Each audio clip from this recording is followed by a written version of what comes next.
Please join me in this prayer. May God's blessings follow you all as you find new journeys to travel. May you walk safely along the pathways of your dreams. May his gentle hand guide the decisions you will make and the passions that you follow. May your hearts and lives always reflect his love and truth. And may hope be a light within you that you carry into each new day. Amen. Good afternoon and welcome to the O'Neill School's commencement exercises.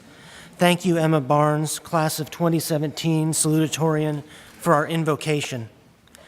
This afternoon we come together, family, friends, faculty, and students and staff, to recognize this important step for our class of 2017. I want to start by thanking the seniors for all that they have done for the school and for their fellow students.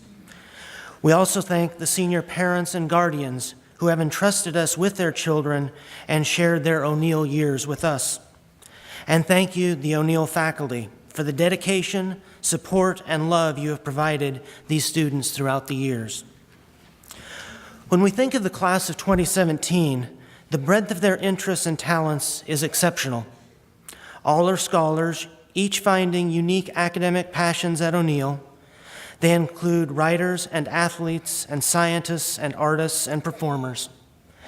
Many of this fine group fit more than one category, and I'm pleased to say that several have excelled at the highest levels in fields not limited to our offerings at O'Neill. They are committed to the service of others, they are leaders, and they are positive, passionate, and fun. Some of the members of the class have been at O'Neill for 14 years, others shorter, and a couple left and returned. But we are so glad that you are all members of the class of 2017, and we are proud of you. Yesterday's slideshow of the graduates perfectly captured their growth, progress, and changes during their years at O'Neill.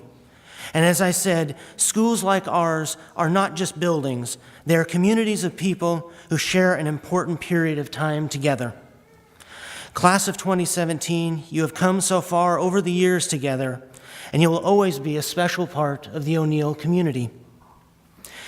In his book, How Children Succeed, Paul Tough describes the characteristics our graduates have developed over the course of their time at O'Neill. Quote, "What matters most in child development is not how much information we can stuff into her brain in the first few years. What matters instead is whether we are able to help her develop a very different set of qualities, a list that includes persistence, self-control, curiosity, conscientiousness, grit, and self-confidence.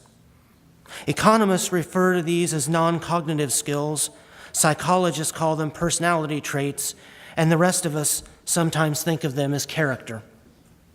I have seen these qualities in each member of the class of 2017. Their character, individually and collectively, has brought them to this milestone and will allow them to accept the risks and challenges that I talked about at baccalaureate. Their futures are very bright, and the entire school community congratulates each of them on their many accomplishments. So to begin our formal program, it is my pleasure to introduce the class of 2017 valedictorian, Jack Hendricks.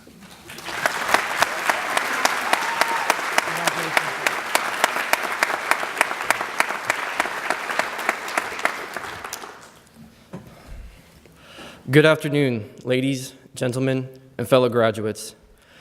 If there is any word that could best describe this day of celebration and parting, it would be bittersweet. Although we graduates are beginning a new chapter in our lives, filled with new adventures, opportunities, and freedom, we are also having to say goodbye to our childhood friends, our old homes, our former teachers, and our close-knit families, many of which we have known for our whole lives. Thus, it is with both great joy and sorrow that I delivered today's valedictory speech. Regardless of whether one has been at O'Neill for 1 year or 14 years, there is no doubt that the school has shaped who we graduates are today. From the close relationships between teachers and students to the rigorous academic and athletic workload placed upon each of us, O'Neill has nurtured us and prepared us to engage in the real world. If it were not for the dedication of our teachers, none of this would have been achieved. I have to say, I cannot remember one time that I walked into Doc G's room to ask a question and he was not available. In fact, I cannot recall a single time where I emailed an O'Neill teacher for extra help and they were not able to help me. Whenever I entered Ms. Carr's classroom, I got the impression that she wanted me to ask more questions. She was so eager to help me, even after the school day had already ended. An act of kindness by Mrs. Walder also comes to mind when thinking of the generosity of our faculty. One morning, I had to take a calculus test first period. Although I had studied for the test, I did not get a good night's sleep the evening before, so I felt as if I was about to fall asleep during the test. I quickly entered Mrs. Walder's room and asked her what I should do. She nicely offered me some of her coffee. With only a few minutes to spare, I gulped down 2 cups of the best coffee I would ever taste and entered Mrs. Bullock's room rejuvenated. I was awake enough to take the test, but my hands were shaking nonstop, and I could not stay in the same position at my desk for more than a second. My mind was racing as my desk began to shake along with me.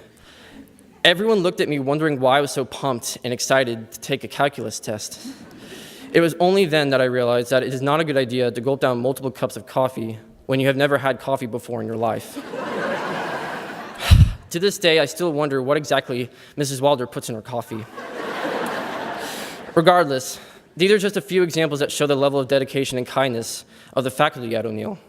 Therefore, on behalf of the class of 2017, I'd like to give a sincere thanks to the entire faculty, both teachers and coaches, for their commitment to us students. As you can see, what I really want to focus on today is gratitude. Now that we are graduating, there has never been a more important time to be grateful. Although we graduates should be proud of our accomplishments, we must realize with humility that our achievements were only possible due to the loving support from others. This includes not only teachers and coaches, but our families as well. Think of all the years our parents drove us to and from school and sports practice, packed our lunches, attended our sports games, and kicked us in the rear when our grades dropped. Although these are all small acts of kindness, they really build up into something meaningful when you consider all the years our parents have been doing all of these things. Thus, I hope we graduates thank our parents and the rest of our families for all the years of continuous love and support.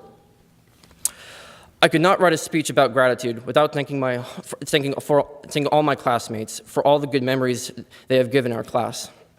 I would like to thank Christopher Van Vacchius for bringing in the Nintendo Wii to the senior room so that we could play the video game Super Smash Bros. Together and thereby grow closer to one another. I would also like to thank Kyle McClellan and Drew Martin for leading the crusade to rebuild the 9 Square court at school.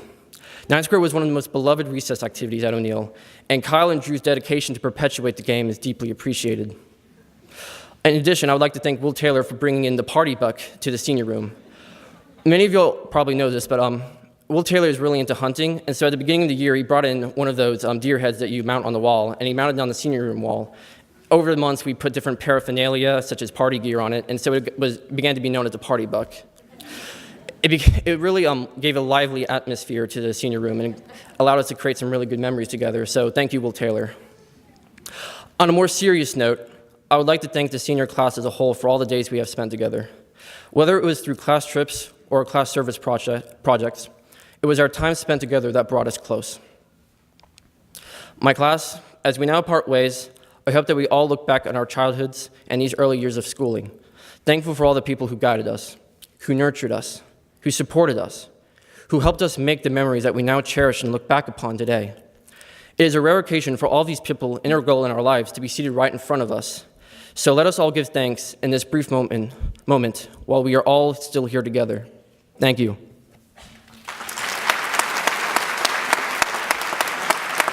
O'Neill is proud to welcome David Logan as our commencement speaker.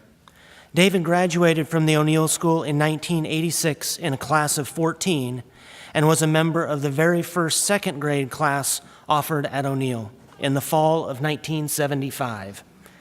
He started his tech career at the University of North Carolina at Chapel Hill, helping design and build some of the first local computer networks, and graduated with his BA in economics and finance.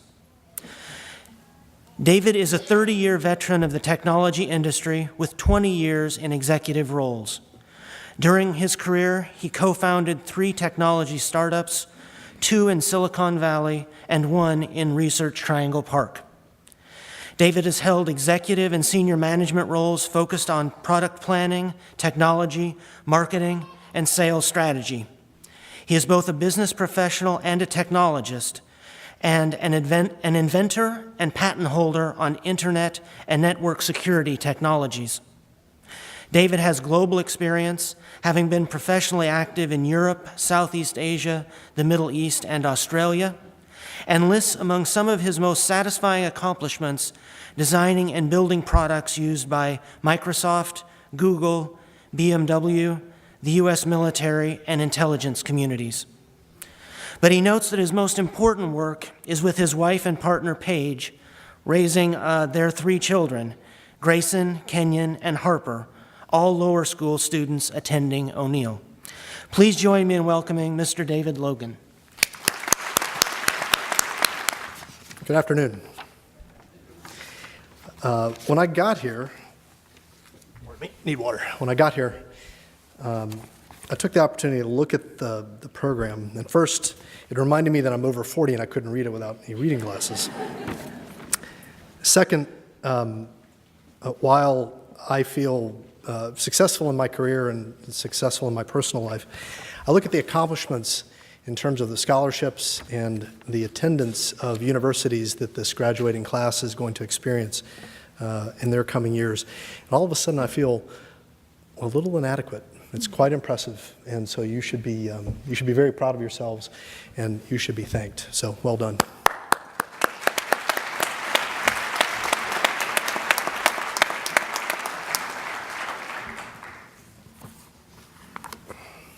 Now, more formal remarks. Good afternoon, graduating class of 2017. Proud parents, grandparents, family, friends, staff, and faculty. You're probably just as excited that this day came as they are. When I was asked to speak, my mind started thinking, what do I talk about? I've seen many great commencement speeches, courtesy of the Google and YouTube. It inspired my first profound thought: avoid plagiarism. Honor code violation. Then my second profound thought: I graduated once from O'Neill and once from UNC, and I still couldn't remember what side the tassel went on. Fortunately, I've got a gown that's got a hood, so I didn't have to worry about that for myself.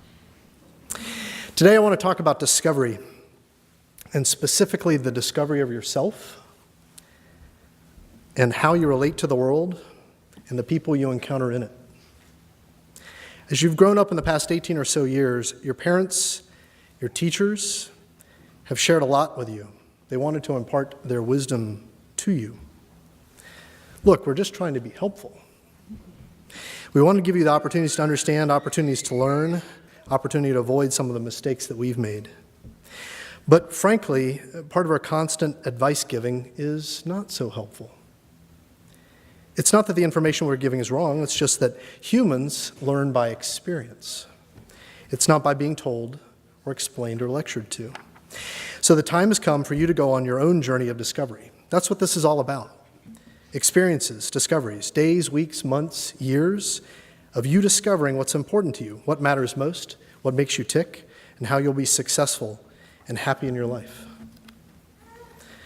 First, discover yourself. How do you think? How do you learn? Here's a story. I got to my freshman introduction to economics class at UNC, and there were 500 other kids in this huge auditorium, 5 times the size of this room. There was a professor up at the front. He had a light projector. He was drawing on clear sheets of paper to explain his concepts. He would talk for 10 or 15 minutes and then move on to his next concept. New concept, new transparency. Talk, talk, talk. I went to this class every day for the first week, always saying to myself, you've got to be kidding me. This is what it's going to be like?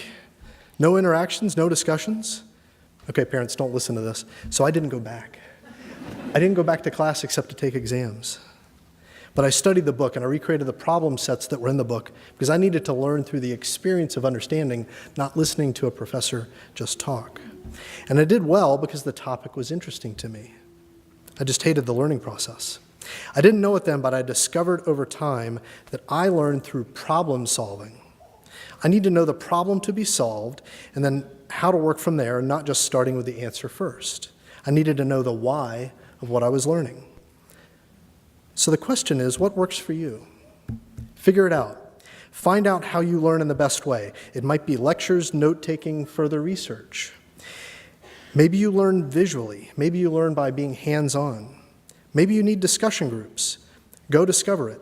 It's important not just for your short-term education, but your professional career as well, because you're never going to stop learning. How do you work? How are you productive? So I started thinking about this talk roughly a month ago. Thinking.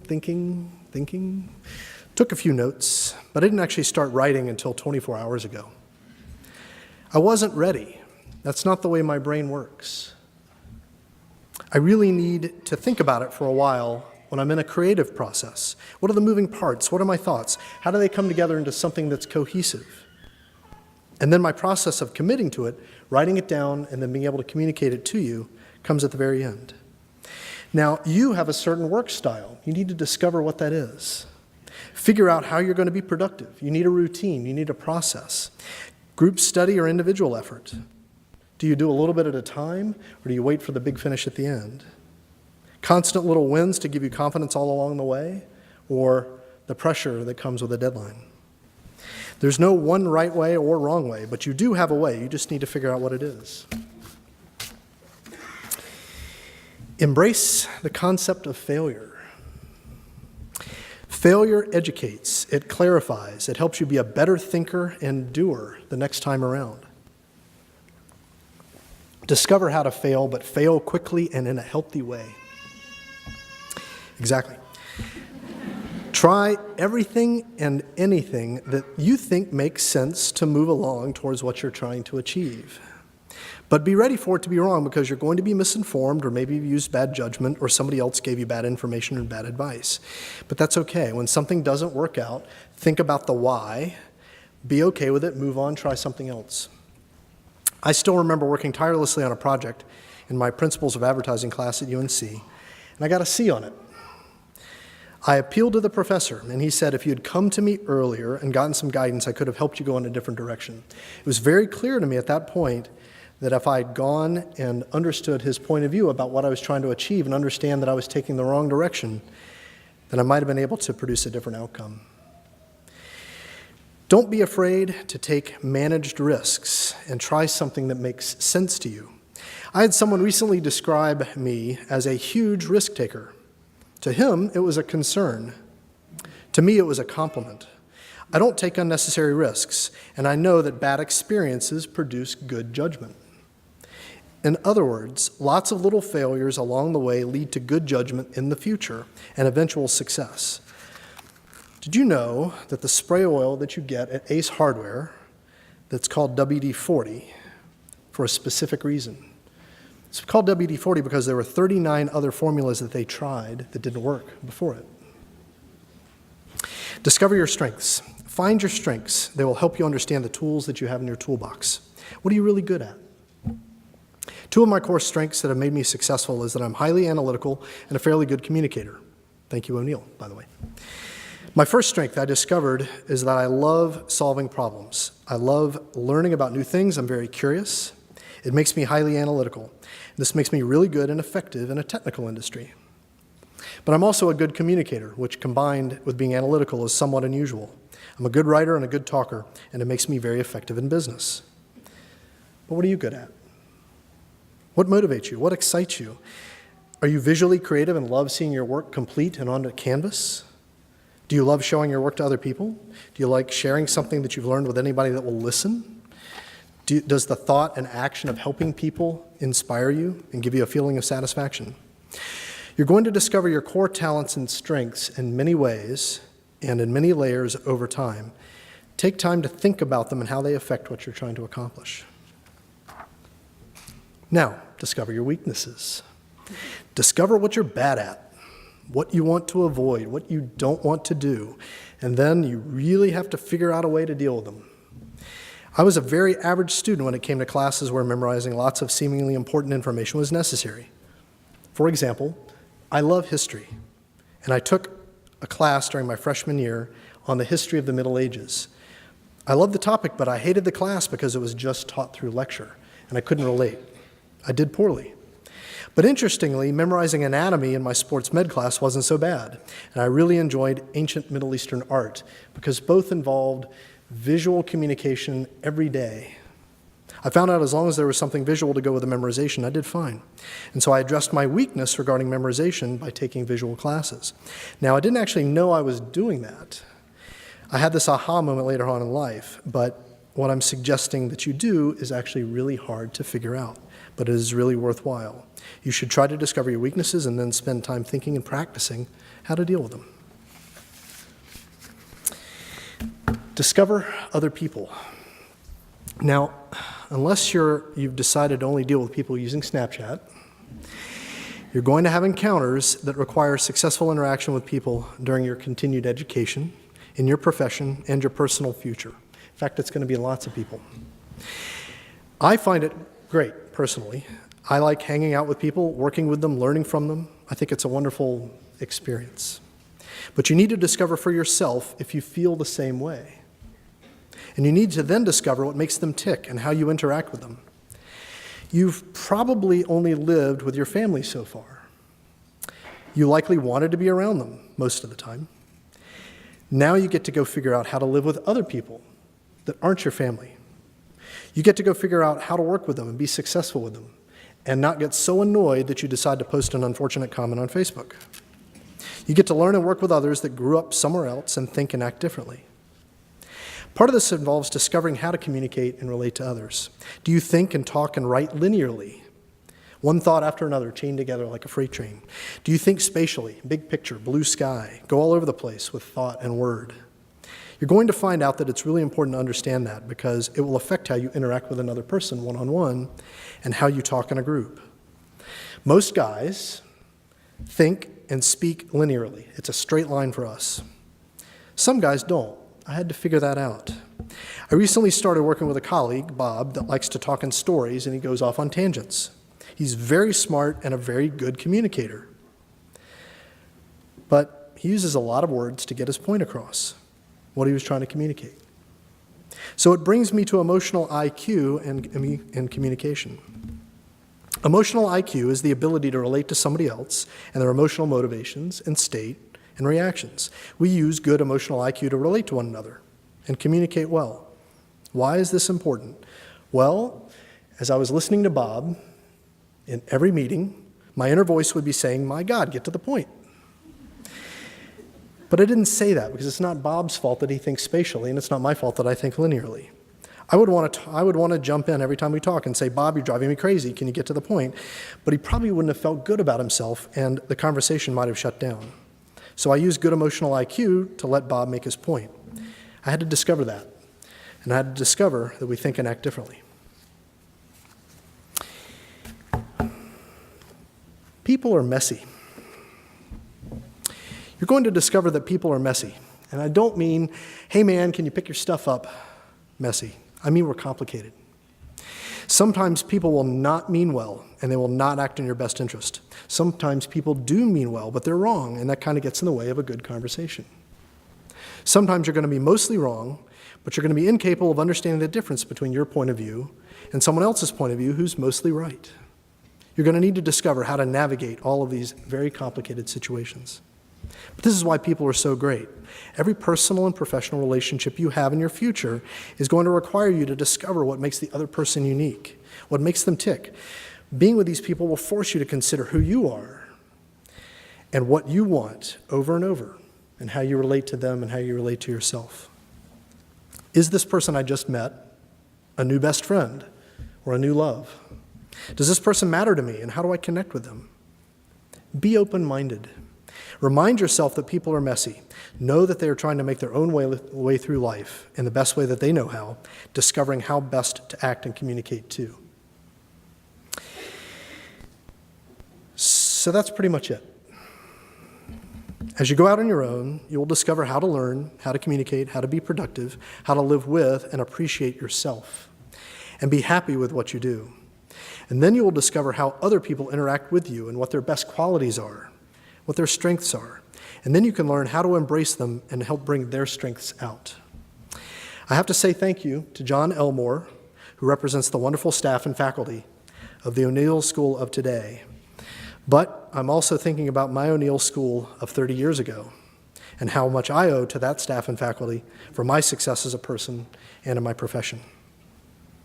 By the way, 40 pounds less and had brown hair.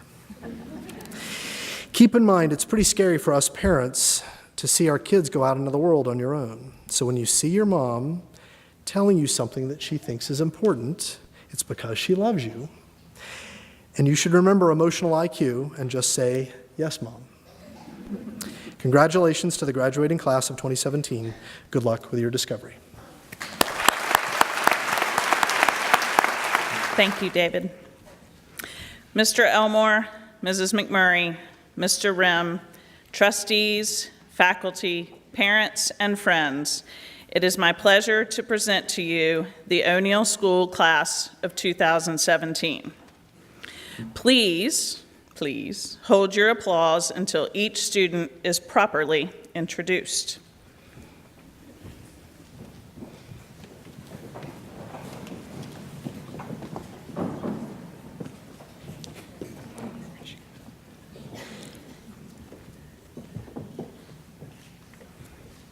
Emma Catherine Barnes. Assisting in the presentation will be her mother and former Booster and Parents Association President, Mrs. Dana Barnes.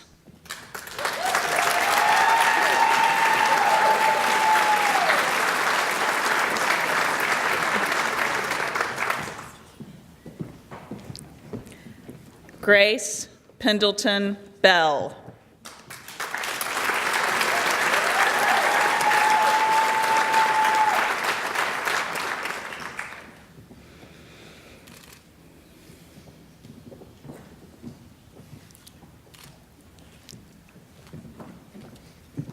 Jack Christopher Casey.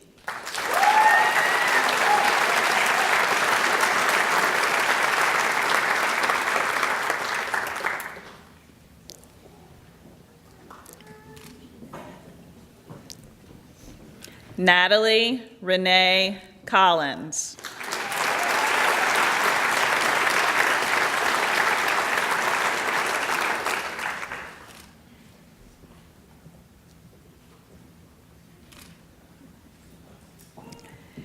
Eleanor Irene Dimboski. Assisting in the presentation will be her mother and former Booster Club president, Mrs. Mary Dimboski.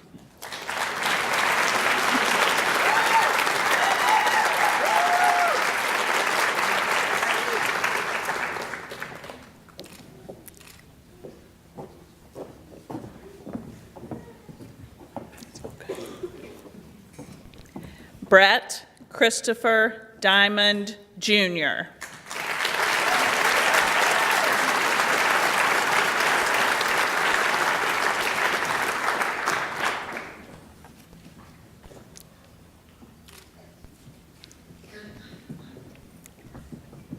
Tucker John Fessenden.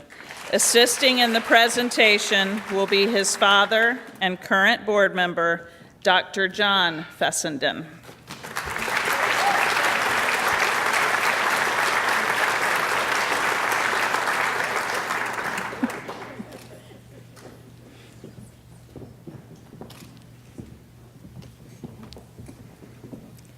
Emma Rachel Furstein.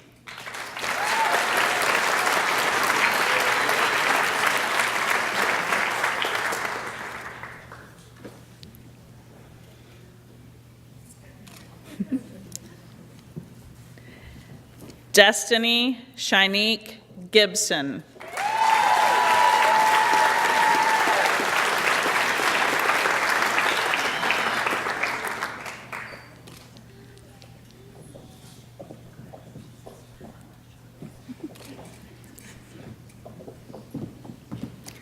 John Joseph Grimm. Assisting in the presentation will be his mother and current faculty member, Dr. Vicki Grimm.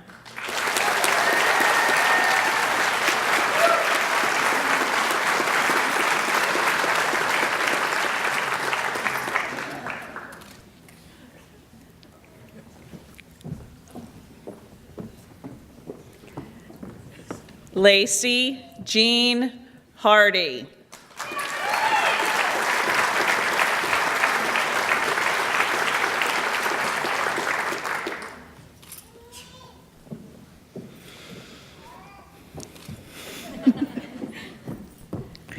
John William Hendricks.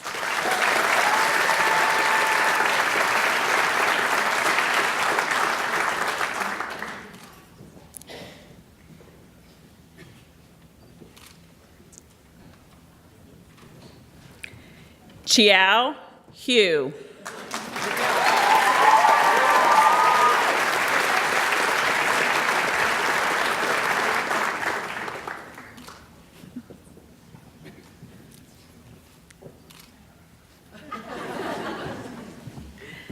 Jesse Robert Ingham.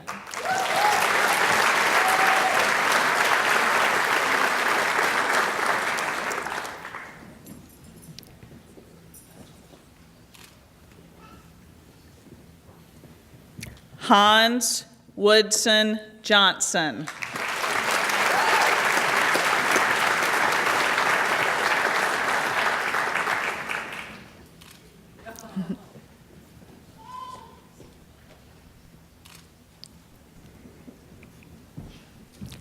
John Walter King III.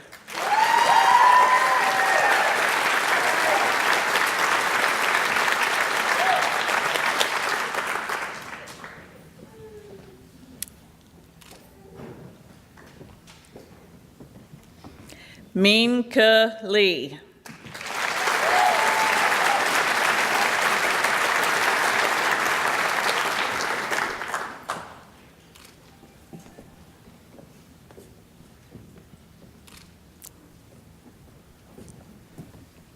Catherine Merritt Liner.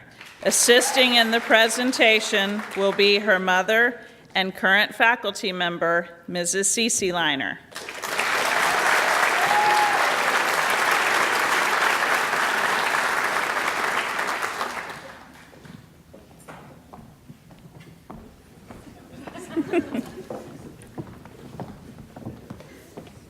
Sarah Rose Lovett.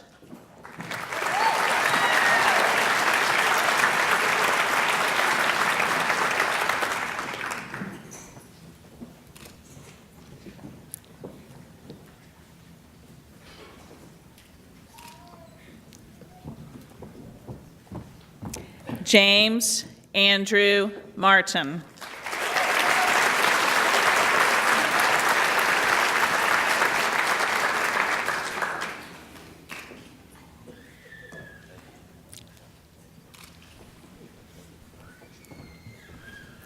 Kyle Richard McClelland.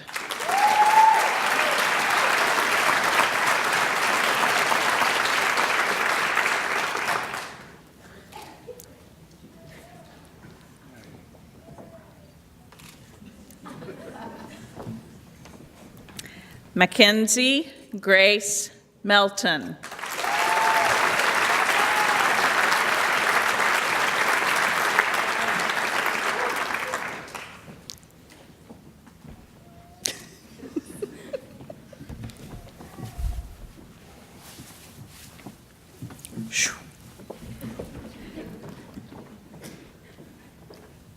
Thanks, Mackenzie. Okay. Eliza Rose Newey.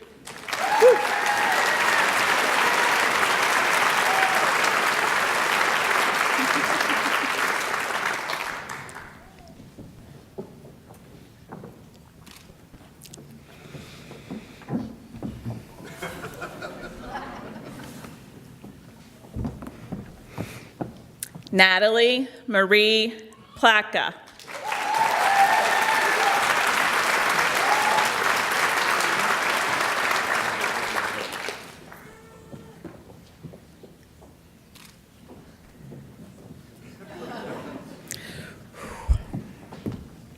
Jill Marie Rogers.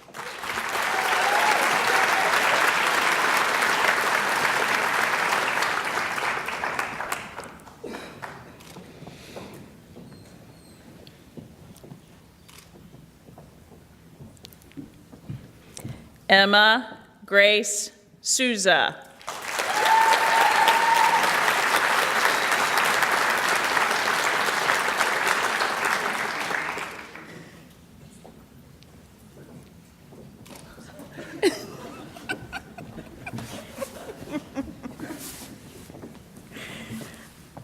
Grace Ann Stroud.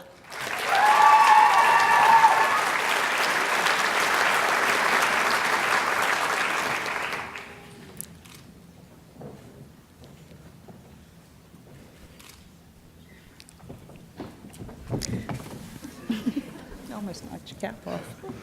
Sarah Margaret Talley.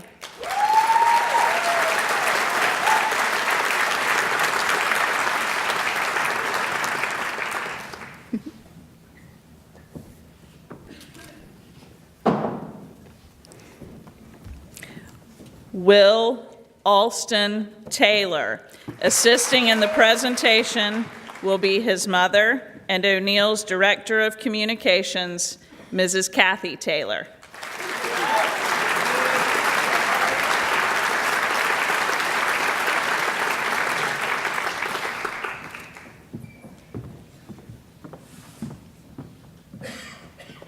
Paige Christian Thomas, excuse me.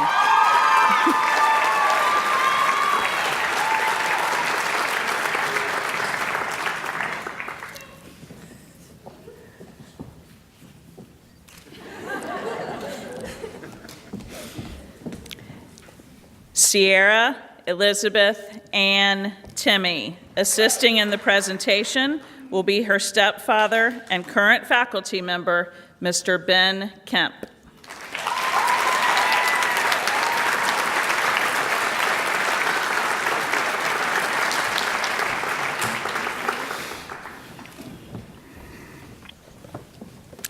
Christopher Stratus Vamvakius.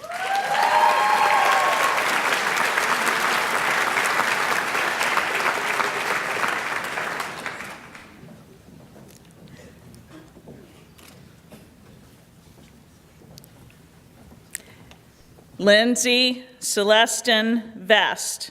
Assisting in the presentation will be her mother and current faculty member, Mrs. Penny Vest.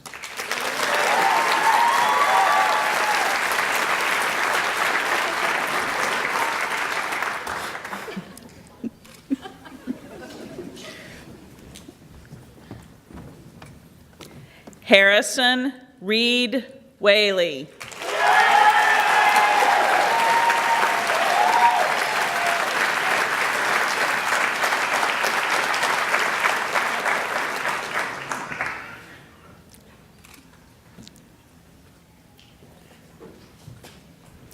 Jordan Dagny Wolf.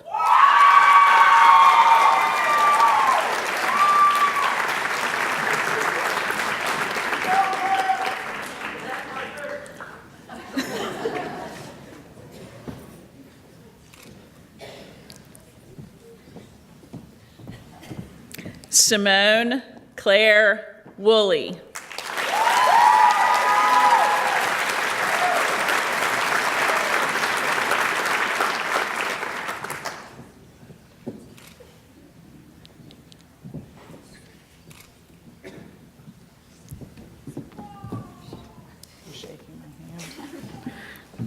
It's a good handshake. Lou Yang.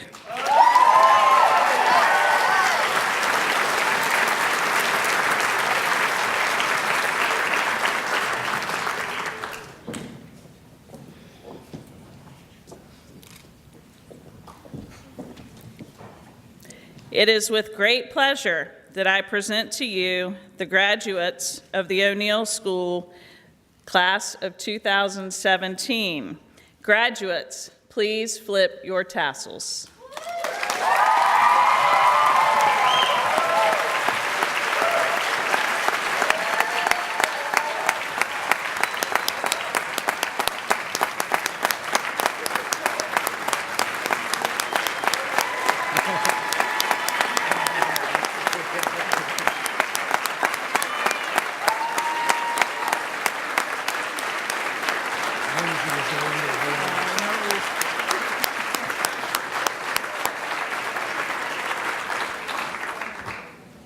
So congratulations, class of 2017. Following their recessional, there will be a reception outside in the courtyard. Thank you, Mr. Logan, and thank you, Mrs. McMurray. It is a great pleasure for me to say congratulations, graduates. You can throw your hats.